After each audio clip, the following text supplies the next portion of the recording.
Assalamualaikum warahmatullahi wabarakatuh.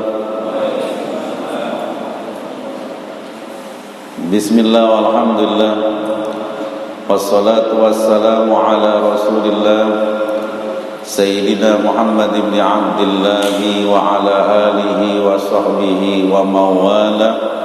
La hawla wa la quwwata illa billah. Subhanaka la ilma lana illa ma 'allamtana innaka antal alimul hakim. Yang kita hormati Ketua DKM dan seluruh pengurusnya, para asatidzah, para orang tua, para jamaah. Alhamdulillah, pada malam hari ini kita dipertemukan kembali di malam Jumat, yang mana malam Jumat itu disebut dengan Sayyidul Ayyam, penghulunya hari. Hari yang ada di dalam Al-Quran itu hari Jumat. Fa idza nudiya lis-shalah min yaumil jum'ah. Jadi penyebutan hari yang ada hanya hari Jumat. Dalam hadis pun ada,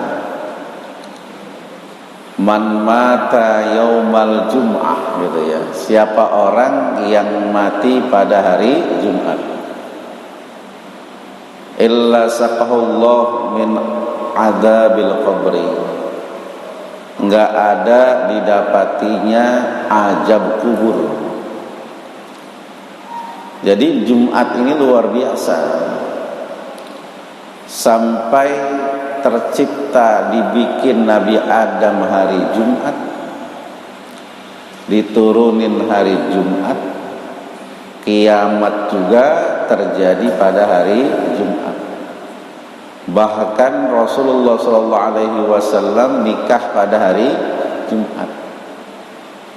Sayyidina Ali, anaknya Nabi, nikah pada hari Jumat. Makanya ada hadis, idza tammal jum'atu tammal ayyam. Apabila orang sempurna ibadahnya, hari-harinya pada hari Jumat, maka hari-hari lain pun insya Allah menjadi baik. Di antara sholat subuh yang paling baik adalah sholat subuhnya yang dilakukan pada hari Jumat. Ini Jumat ini luar biasa. Alhamdulillah di malam ini kita kumpul, udah baca Yasin, baca tahlil, taklim ya. Yang semua itu adalah makanan-makanan hati. Hati kalau enggak disirami dengan Quran, dengan hikmah, akan mati. Sama kayak badan kita, kalau enggak makan, enggak minum, akan mati. Maka sirami hati kita, sebab hati ini rumah Allah. Kalau hati menjadi baik, ucapannya pun menjadi baik. Tapi kalau hati yang sumpek kotor, maka ucapan-ucapannya pun terkadang kotor. Para bapak saudara sekalian yang saya hormati, hari ini, tanggal ini adalah, dan tahun ini adalah tahun-tahun baru buat kita. 1442 Hijriah. Perjalanan hidup kita ini makin sedikit terus diambilin hari-hari kita, yang semuanya kita, baik laki-laki ataupun perempuan, dewasa ataupun nanti ya anak-anak, semuanya sama, sedang menuju satu titik akhir kehidupan ya. Jadi semua sama. Jadi kalau kita dari pagi sampai sore sampai malam kayak model begini, udah 12 jam berkurang umur kita. Maghrib sama besok udah 24 jam lagi. Ya kan, 24 jam dari pagi tadi sampai besok udah terus begitu dipotong. Nah, sekarang ini kita berada di alam dunia, kemarin di alam rahim sebelumnya. Habis itu kita mengalami yang disebut dengan alam barzakh. Alam barzakh sering disebut juga alam kubur. Di alam kubur kita hidup. Apa buktinya Pak Ustadz kita hidup? Setiap kita yang masuk atau berkunjung untuk ziarah selalu mengucapkan salam. Artinya ucapan salam itu kan kepada orang yang ada dan hidup. Coba dah kita ngasih undangan ke orang, meskipun pagernya dikunci, rumahnya ditutup, kita ucapkan salam, karena kita yakin yang di rumah orangnya ada dan hidup gitu. Makanya masuk kuburan kan diucapin salam. Assalamualaikum, assalamualaikum ya ahlal diyar. Selamat sejahtera wahai penghuni tempat, ya kan? Cuma Allah sayang sama kita. Allah masih mencintai kita. Seluruh penghuni kubur jawab salam, satu pun suaranya kita nggak dapat dengar, ya kan? Padahal yang meninggal di situ tiap hari bahkan terus nambah, ya kan? Mereka dengar semuanya, tapi satu pun suaranya nggak pernah kita dengar. Hanya kelompok jin dan manusia yang nggak dapat dengar. Coba kira-kira kalau dapat dengar bapak-bapak di RT 7 kan dekat pemakaman. Besok Jumat ada yang ziarah ngucapin salam, kira-kira RT 7 paling jelas dengernya. Berani nggak kira-kira berumah di situ? Nggak berani. Yang ziarah juga kalang kabut, abis Yasin dilemparin, sendal pada putus, ngomongnya ngajog gua ziarah, takut, ya kan? Nah, yang kita saksikan di kuburan itu kan sekarang nih kita malam, sepi di sana, betul gak? Gelap, betul gak? Sendiri, betul gak? Tempat kesunyian, apalagi di dalamnya pasti binatang-binatang tanah ada tuh. Makanya dari itu, kalau kita pengen di kuburan bahagia, ya kan, maka ada beberapa amalan, amal-amal kita di dunia agar kita dikubur bahagia. Apa amalannya? Yang pertama adalah al-muhafazatu 'alas shalawat, menjaga sholat kita 5 waktu. Ini penting. Jadi menjaga sholat kita 5 waktu.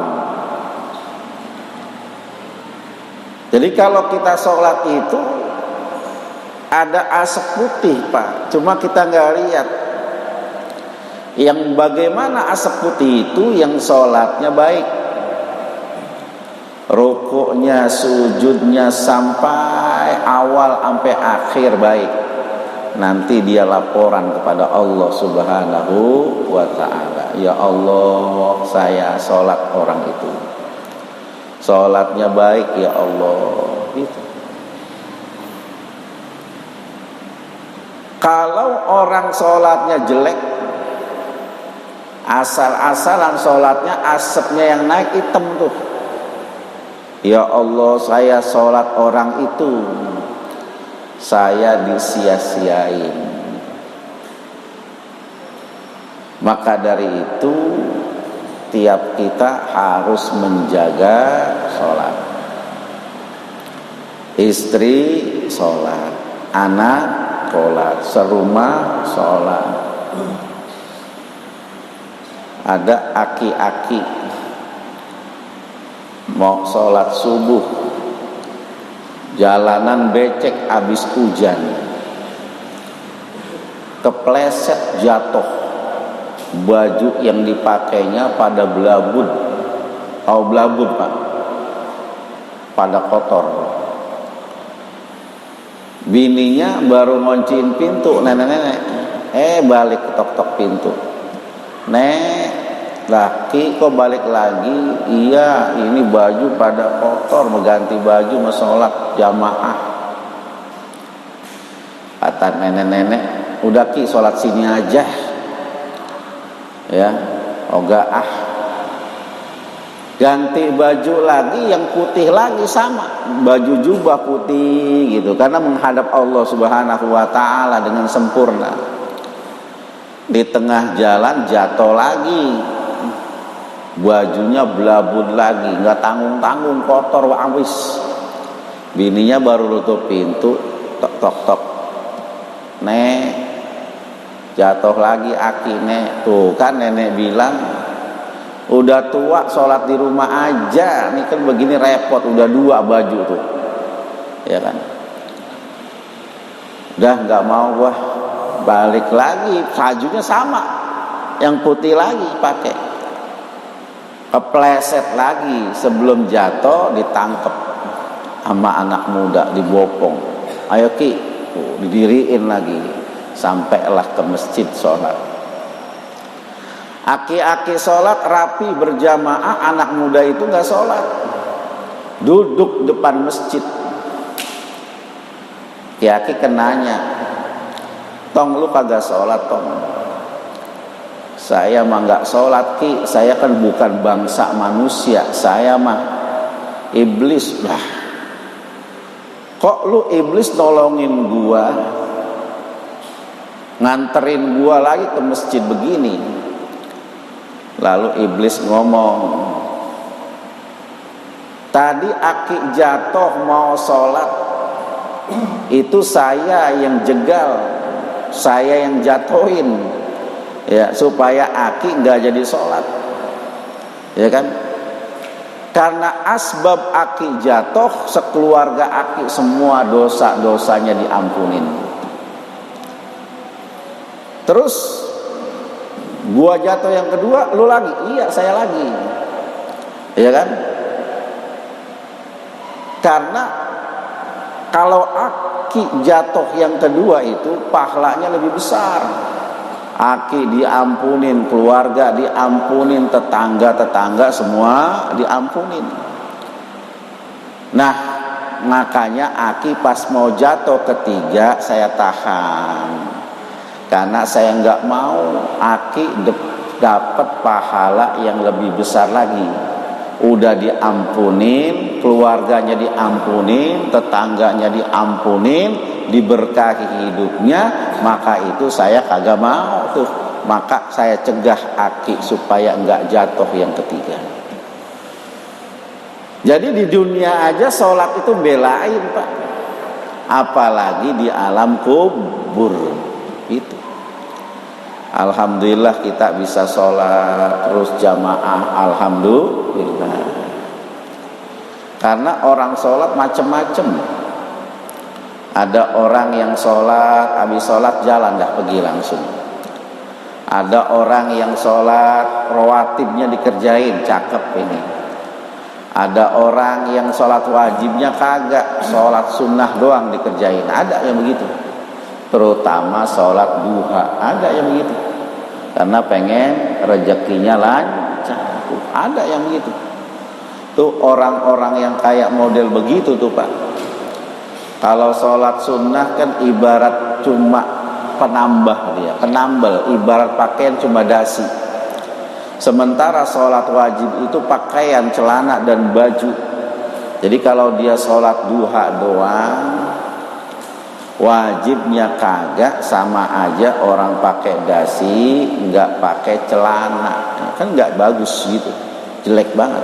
Jadi kalau ada orang yang duha doang dikerjain, sholat wajibnya kagak, sama seperti orang pakai dasi nggak pakai celana, kan jelek gitu ya. Jadi al-mu'affazatu ala sholawat, jaga sholat 5 waktu. Lagi Islam enak, nggak mampu berdiri duduk, nggak mampu duduk berbaring, nggak mampu berbaring pakai isyarat, ya kan? Nggak mampu wudu tayamum, gampang, nggak ada kesulitan. Berpergian ada sholat qashar, ada sholat jamak, ya kan? Nggak ada yang susah sebenarnya, enteng banget, ya. Cuma kalau dikatakan kepada kita, Pak, mana tempat yang paling jauh? Tempat yang paling jauh itu masjid, ya. Orang subuh-subuh udah sampai di Tamrin, di Monas subuh. Yang beberapa langkah dari rumahnya kagak bisa sampai ke masjid. Orang bisa sampai ke GBK sono bola. Yang cuma beberapa tindak kagak bisa sampai ke masjid. Jadi tempat paling jauh nih masjid. Itu. Yang kedua adalah kalau kita pengen bahagia di kubur adalah qiraatul Quran, baca Quran. Ya. Anak-anak kita giatin baca Quran. Kadang-kadang bocah kalau udah SMP udah nggak mau ngaji, ya kan? Zaman dulu bapak-bapak aja masih mau ngaji, baca Quran. Ya. Quran yang bagus itu ada gurunya. Kenapa ada gurunya? Supaya bersanad, supaya benar bacaannya, supaya ada penanggung jawab. Begitu. Kalau sekarang kan metodenya Iqra, ya Pak ya. Kalau dulu pakai apa? Juz amma, ya. An in un, ya kan? Ban bin bun, ya kan? Tan tin tun, gitu kan? Terus tuh. Kalau sekarang Iqra 1, Iqra 2, Iqra 3, Iqra 4, Iqra 5, Iqra 6 dah. Gitu. Ya, kalau saya begitu. Ya kan? Alif kasro i, ya kan? Alif doma u, ya kan? Tak fathata, ya, tak kasroti, tak domatu, begitu kan? Baru sampai al-bayinah lam yakunil bawa nasi sama guru, ya betul? Iya kan? Sampai baru al-bayinah tuh bawa nasi ulam sama guru, ya kan? Lama, baru naik selesai juz amma khotaman dah, dipakein apa tuh udang-udang gitu kan? Kalau sekarang enggak, ya kan? Begitu aja. Kadang-kadang habis Iqra 1 ke Iqra 2, Iqra 1 jadi lempar, gitu. Iqra 2 selesai, naik Iqra 3, Iqra 2 aja lempar, begitu tuh, ya kan? Waduh. Orang dulu walaupun bacaannya cuma juz amma, ya kan? Habis baca Quran, habis Quran tuh dicium-cium tuh, dicium bolak-balik tuh, masya Allah tuh, saking takzimnya. Emang tasnya bagus, cuma dari apa? Dari bahan, ya kan? Dari bahan terigu, jelek banget, tapi disangkil rapi, ya kan? Ditaruhnya rapi, naruhnya juga dicium dulu tuh. Saking apa itu? Takzimnya. Kenapa? Sebab Quran nanti belain kita. Bukti cinta kita kepada Al-Quran itu. Yang ketiga yang menyelamatkan kita adalah as-sodaqoh. Jadi sedekah. Jadi sedekah itu yang nyelamatin kita. Punya duit 100.000, ya kan? 10.000 kita sedekahin, yang 10.000 ini yang kekal abadi, yang 90 binasa hilang. Itu. Iya hilang. Punya duit 100 juta, Yang 500.000 pernah kita sedekahin, yang 500 itu kekal abadi, yang sisanya binasa. Itu. Yang keempat yang nyelamatin kita adalah kalimatut tasbih, bacaan tasbih. Subhanallah walhamdulillah wala ilaha illallah wallahu akbar. Ya kan? Subhanallah wa bihamdihi adada khalqihi wa midada arsyihi. Boleh. Ya. Jadi bacaan tasbih sering kita baca. Ya. Kenapa kita enggak mentingin nih bacaan tasbih? Karena kadang-kadang jarang yang ngingetin pentingnya bacaan ini. Kenapa kita enggak mau baca? Karena kita enggak tahu padilahnya. Padahal padilahnya ringan diucapkan, berat dalam timbangan. Dia nanti akan menjadikan tempat-tempat tidur kita enak di alam kubur tuh. Para bapak saudara sekalian yang saya hormati, saya yakin tiap kita tidur di sini di alam manda pakai dipan lah minimal, pakai spring bed, ada yang ber-AC, ya kan, ruangan nyaman, itu semua ditinggali nanti sendiri ya misalnya. Di sini paling tidak kita di ruang tamu ada anak ada istri, di kamar ada anak ada istri, tapi nanti seorang diri. Maka ayo dah ya, nggak boleh tidak, udah banyak contoh di hadapan kita, di tengah-tengah kita, bagaimana tetangga kita telah mendahului kita. Dan ketika mereka sudah mendahului kita, mereka nggak ada yang kembali lagi, ya, nggak ada yang kembali lagi. Ayo jaga sholat, baca Quran, banyak-banyak sedekah, mulut kita, bibir kita basahi dengan kalimat tasbih yang nantinya itu insya Allah bermanfaat buat hidup kita di alam kubur kita. Ala hadhihi niyah wa ala kulli sholihah. Mari sama-sama kita baca Fatihah ini, kita hadiahkan pahalanya buat orang-orang tua kita, khususnya yang telah pulang ke rahmatullah. Al-Fatihah. A'udzu billahi minasyaitonir rajim. Bismillahirrahmanirrahim. Alhamdulillahirabbil alamin arrahmanir rahim maliki yaumiddin. Iyyaka na'budu wa iyyaka nasta'in. Ihdinas siratal mustaqim. Siratal ladzina an'amta 'alaihim ghairil maghdubi 'alaihim waladdallin. Amin. Subhanakallahumma bihamdika asyhadu an la ilaha illa anta astaghfiruka wa atubu ilaik. Wassalamualaikum warahmatullahi wabarakatuh.